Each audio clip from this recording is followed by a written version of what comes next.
I think Agatha All Along is the only Marvel Disney Plus show that is consistently good from start to finish. So let's talk about it. Spoilers if you haven't finished Agatha All Along. When I saw Alice laying on the floor, I was so worried that she wasn't actually dead. And it's not because I didn't like Alice as a character or her story. I thought her character arc and her actually facing her generational trauma was beautiful. But as Rio said, she died with a purpose. And I felt like if we found out that she actually didn't die, it would undercut all of her story and her character arc. I'm not gonna hold you. I was worried that Jennifer was low-key an op, but she was genuinely upset at Lilia's death. As we all were, we were bonding with that lady. And what's more tragic about Lilia's and everyone else's death on the Witch's Road is the fact that I felt like they wouldn't be mourned, particularly by Agatha, who didn't even bother to learn Sharon's name. I'm chronically online, so obviously I've been seeing all of the theories that this may be a hex created by Billy. So I was on alert the entire episode because I'm not gonna hold you, I did not want it to be a hex. The second I saw Rio cut into the sky, it was a scene,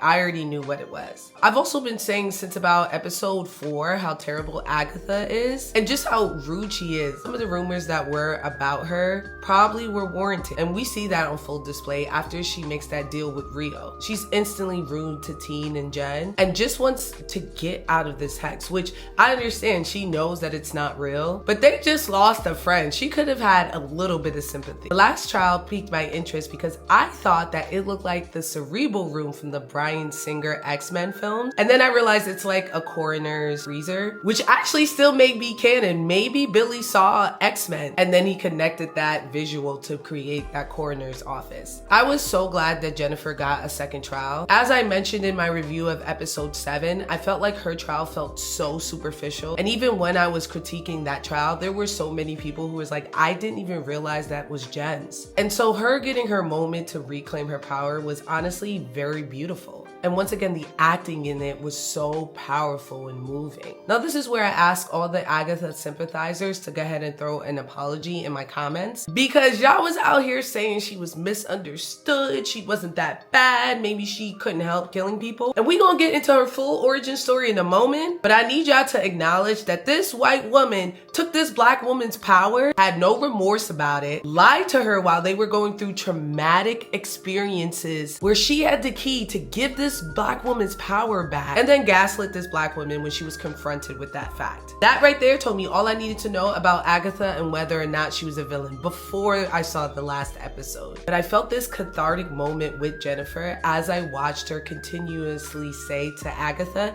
you hold nothing, you don't got no power over me. Not only did that scene highlight how terrible and ill-intentioned Agatha is, then it followed up with another scene with her and Billy where they actually display an accidental power stealing. It's clear that Billy is a good person at his core, because even when he was trying to bring Tommy to the real world, the first thing he was thinking about was of that boy drowning. And it was clear that Billy had the moral compass, because the first thing he was wondering is, was he killing this boy for his own gain? And Agatha responding with, sometimes boys die, perfectly encapsulates her life philosophy. That shit happened. I felt so guilty watching that town see magic happen again. They've been terrorized for the last 3 years, and this is after the snap. I know all of them are just like, I just want to go home and relax. And what's worse is they don't even know that Sharon died. So that poor woman and her husband's legacy is just gone. Billy looked great in that costume. No notes. A red cape will always eat. For a second, I thought they were going to go the Loki route with Agatha's character arc. When she was going against Rio, I was certain that she was going to become dead in the way that Loki became like Father Time or whatever he is right now. I was happy that she died, I'm not gonna hold you. Also, just like I said before,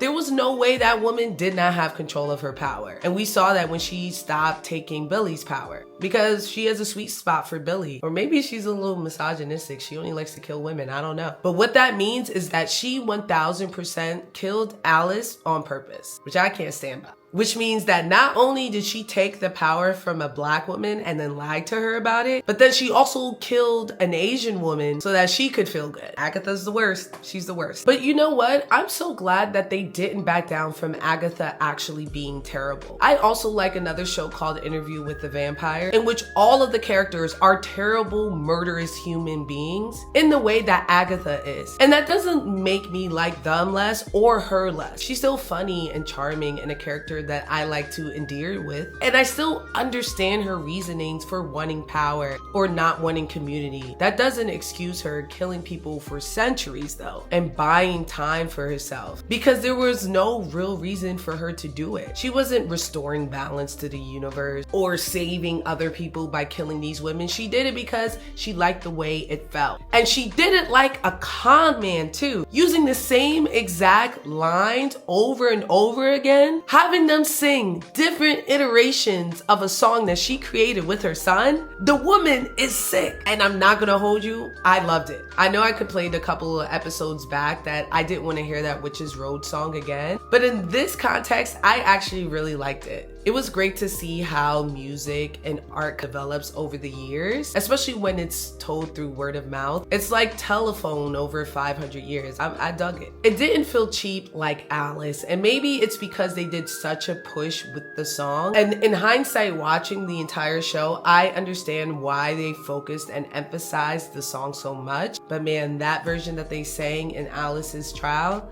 felt so cheap, especially since they were fighting generational trauma. It should have hit harder. It just felt corny. And as I mentioned before, you could be campy without being corny. We saw it in this episode, and we also saw it in episode 7 with Lilia. One question that I really was grappling with after I watched this episode was whether or not it was morally right for Agatha to continue with her birth of Nicholas. He was supposed to die at childbirth, and her making that deal with Rio and bringing him into the world condemned her and him to a life of her killing multiple people. It was a terrible life, and it was a short one for Nicholas, one that he wasn't happy in. He had happy moments with his mom, but you can tell that he did not like what they were doing to keep him alive. So would it have been better if she just let him die at childbirth? Was it selfish of her to want to keep that child? I definitely felt like it was a huge pro-choice argument for sure. I gotta say, I was happy that none of the deaths were pump fakes. In comic book media, I feel like deaths don't ever mean anything. And so it undercuts the story or the themes that we're seeing because we know these characters are going to come back. So keeping them dead gave consequences to Billy, who was new to magic, and really grounded the story in a way that I didn't anticipate. I loved all of the characters that died, and so like Billy, I was mourning them, which made the moment where he actually gave them a tombstone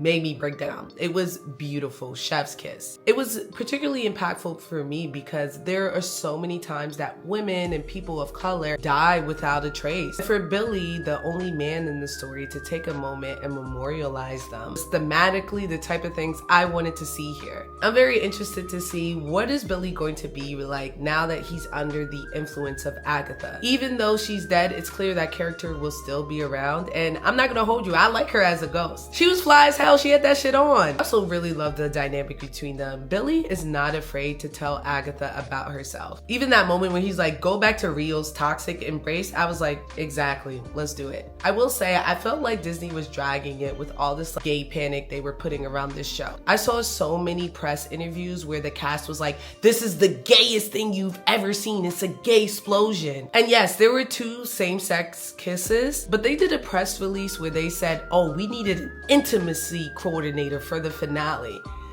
And it was just a hot kiss. I've seen more in Marvel films. And I don't want to hear, oh, it's on Disney Plus. And Netflix shows are also on Disney Plus. And let me tell you, they fucking. And it's not me trying to say that they don't need an intimacy coordinator for a kiss, because obviously any type of intimacy should have an intimacy coordinator. But to do a full hullabaloo about it, it was going to be something crazy. I don't know, sold the show short. Let it just be gay for the sake of being gay. That being said, I thought the last 2 episodes were incredible. The show overall was a solid installment. I gotta say, it got a little rocky in the middle there. They came back really strong. So I'm gonna go ahead and give these last 2 episodes 5 out of 5 Frankie Flames, and this entire season 4 out of 5 Frankie Flames. But tell me, what are your thoughts on all of this? Let me know in the comments below. And until next time, have a fantastic week, my friends.